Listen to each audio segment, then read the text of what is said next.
بسم اللہ الرحمن الرحیم۔ قبر کی پہلی رات۔ دوستو، قبر کے اندر کا حال کیا ہوتا ہے؟ جب گنہگار بندے کو قبر میں لٹا دیا جاتا ہے اور جب مٹی ڈال کر جانے لگتے ہیں تو مردہ ان کے قدموں کی آوازیں سنتا ہے اور مردے کی گھبراہٹ اور بے چینی بڑھ جاتی ہے۔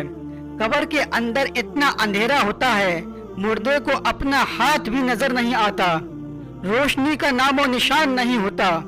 جب مردے کو دفنا کر لوگ چلے جاتے ہیں، اس کے بعد دو فرشتے کالے اور نیلی آنکھوں والے آتے ہیں اور اس سے سوال و جواب کرتے ہیں۔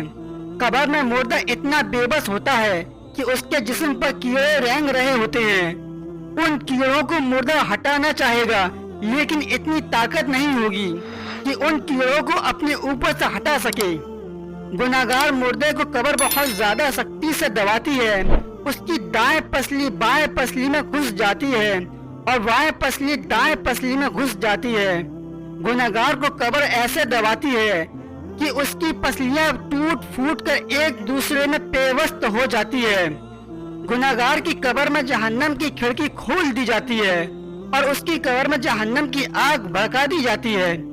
قبر کا سانپ جب مردے کو ڈنک مارے گا تو وہ مردہ 70 ہاتھ زمین میں دھس جائے گا۔ حضور صلی اللہ علیہ وسلم نے فرمایا، قبر یا تو جنت کے باغوں میں سے ایک باغ ہے یا دوزخ کے گھروں میں سے ایک گھڑا ہے۔ قبر میں 3 سوال ہوں گے۔ فرشتے پوچھیں گے، تمہارا رب کون ہے؟ جو نیک ہوگا وہ کہے گا میرا رب اللہ ہے، اور جو برا ہوگا وہ کہے گا ہائے افسوس ہائے افسوس، مجھے نہیں پتا۔ پھر فرشتے دوسرا سوال پوچھیں گے، تمہارا دین کیا ہے؟ جو نیک ہوگا وہ کہے گا میرا دین اسلام ہے، اور جو گناہگار ہوگا وہ کہے گا ہائے افسوس مجھے نہیں پتا۔ پھر فرشتے تیسرا سوال پوچھیں گے، نبی صلی اللہ علیہ وسلم کے بارے میں کیا کہتے ہو؟ جو نیک بندہ ہوگا وہ کہے گا یہ تو ہمارے پیارے نبی صلی اللہ علیہ وسلم ہے، اور جو گناہگار بندہ ہوگا اس سے بھی فرشتے کہیں گے یہ کون ہے؟ ان کے بارے میں کیا کہتے ہو؟ تو گناہگار بندہ کہے گا ہائے افسوس مجھے نہیں پتا۔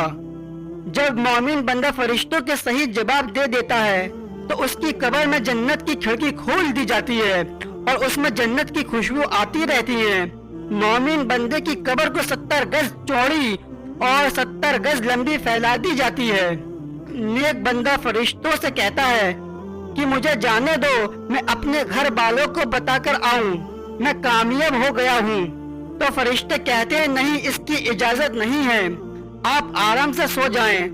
اور جب گناہگار بندہ فرشتوں کے سوال کے جواب نہیں دے پاتا تو اس کی قبر میں جہنم کی کھڑکی کھول دی جاتی ہے اور اس میں گرم بدبودار ہوا آتی رہتی ہے اور اس پر عذاب شروع ہو جاتا ہے۔ عذاب دینے والا فرشتہ اندھا، بہرا اور گونگا ہوتا ہے جو بہت ہی دہشتناک ہوتا ہے۔ اس کے ہاتھ میں لوہے کے گز ہوتے ہیں جو اس سے اس کو مارتے رہتے ہیں، اور گناہگار بندے کا بہت برا حال ہوتا ہے۔ اس کی قبر کے نیچے جہنم کی آگ کا بچھونا بچھا دیا جائے گا اور عذاب دینے والے فرشتے آئیں گے۔ اس کی قبر میں سانپ بچھو مسلط کر جائیں گے جو اس کو قیامت تک ڈستے رہیں گے۔ اللہ تعالی ہم سب کی قبر کے عذاب سے حفاظت فرمائے اور شیطان کے فتنے سے محفوظ رکھے اور ہمیں نیک بندوں میں شامل کرے اور ہم سب کی روز قیامت میں بخشش فرمائے، آمین۔ السلام علیکم۔